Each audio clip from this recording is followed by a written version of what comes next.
एक जंगल में मुनमुन कबूतरी उसके पति कालू कौवा और बेटी पिंकी के साथ रहती थी। मुनमुन ने अभी एक और अंडा दिया था।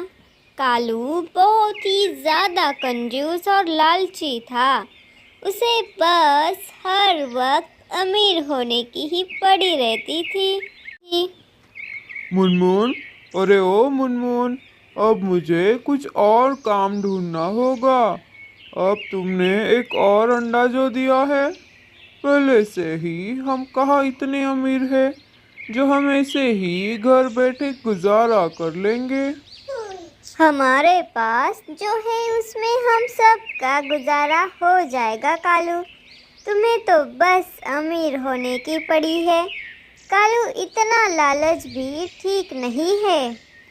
हाँ हाँ, तुम्हें घर बैठकर बातें बनाने में क्या जाता है, और अमीर होना तो मेरा हक है।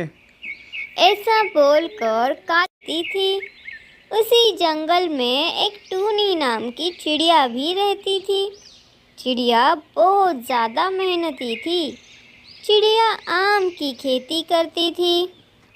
मुन और कालू वहाँ से जंगल की तरफ चला जाता है।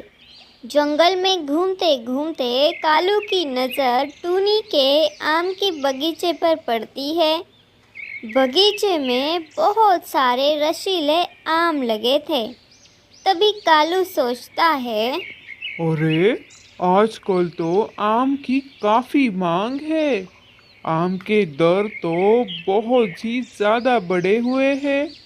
इस टूनी के पास तो इतने सारे आम हैं, इसके पास तो काफी पैसे होंगे। चिड़िया तो काफी अमीर बन चुकी होगी।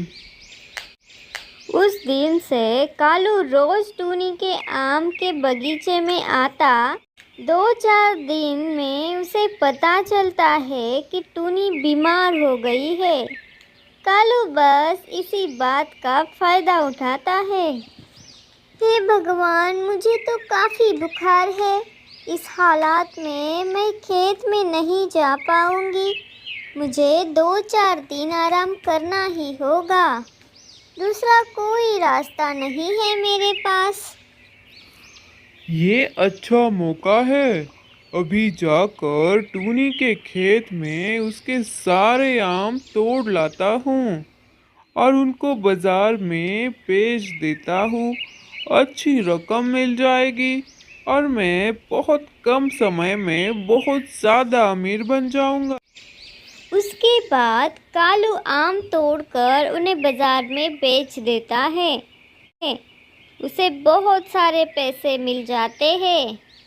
पैसे लेकर कालू घर आता है और मुनमुन से कहता है, मुनमुन, यह देखो, हम अब कितने अमीर बन गए हैं। ये कैसे हुआ कालू? आखिर तुमने एक ही हफ्ते में इतने पैसे कैसे कमा लिए? कहीं तुमने कोई गलत काम तो नहीं किया ना? तुम्हें क्या करना है? तुम बस ऐश करो। अब तो हमारा दूसरा बेटा भी आ गया है। हम सब मिलकर ऐश करेंगे। इधर कुछ दिन बाद टूनी की तबीयत ठीक हो जाती है। चलो, मैं तो अब बिल्कुल ठीक हो गई हूँ। अब मैं मेरे खेत देख कर आती हूँ। टूनी जैसे से ही खेत में आती है, खेत की हालत देखकर उसे बहुत बुरा लगता है। हे भगवान, ये क्या हो गया?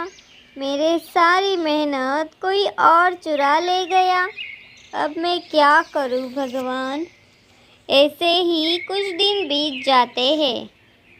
मुझे अब कुछ काम करना होगा। ऐसे ही हाथ पे हाथ धरे मैं नहीं बैठ सकती। टूनी अपने खेतों में जामुन के बीज बोती है। कुछ ही दिनों में जामुन आ जाते हैं। टूनी की मेहनत रंग लाती है। बहुत ही रसीले जामुन आए थे। टूनी उन्हें तोड़कर बाजार में बेचने आती है। उसे जामुन बेचकर बहुत अच्छी रकम मिलती है। टूनी को उस बाजार में एक मिट्ठू तोता मिलता है। वह टूनी से कहता है, अरे टूनी बहन, तुम्हारी तो आम की खेती थी ना। पिछले कुछ दिनों में कालू नाम का एक कौवा बिल्कुल तुम्हारे खेत जैसे आम बेचने आता था। तुम कहीं दिखाई नहीं दी। काफी दिन से तुम कहाँ बाहर गई थी क्या? तभी टूनी को सारी बातें पता चलती है।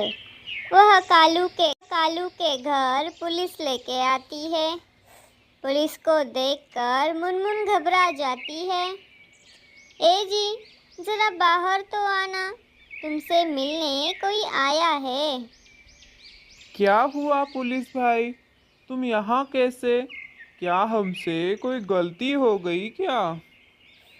कालू, मुझे पता चल गया है, तुमने मेरे आम के बगीचे से सारे आम चुरा लिए हैं। तुम ये क्या कह रही हो टूनी बहन? तुम्हारे पास कोई सबूत है क्या?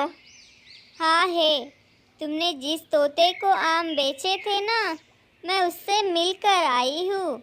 उसने मुझे सारी बातें बता दी है। अब तुम सच सच बताते हो, वरना तुम्हें थाना ले जाना पड़ेगा और वहां जाकर बहुत पिटाई करूंगा मैं। कालू पुलिस को डर जाता है। नहीं नहीं, मैं सारी बातें बताता हूँ। कालू सारी बातें पुलिस को बता देता है। पुलिस कालू के घर की तलाशी लेते हैं तो वहाँ से ढेर सारे पैसे मिल जाते हैं। पुलिस वो सारे पैसे टूनी को दे देते हैं। इस तरह से टूनी को इंसाफ मिल जाता है।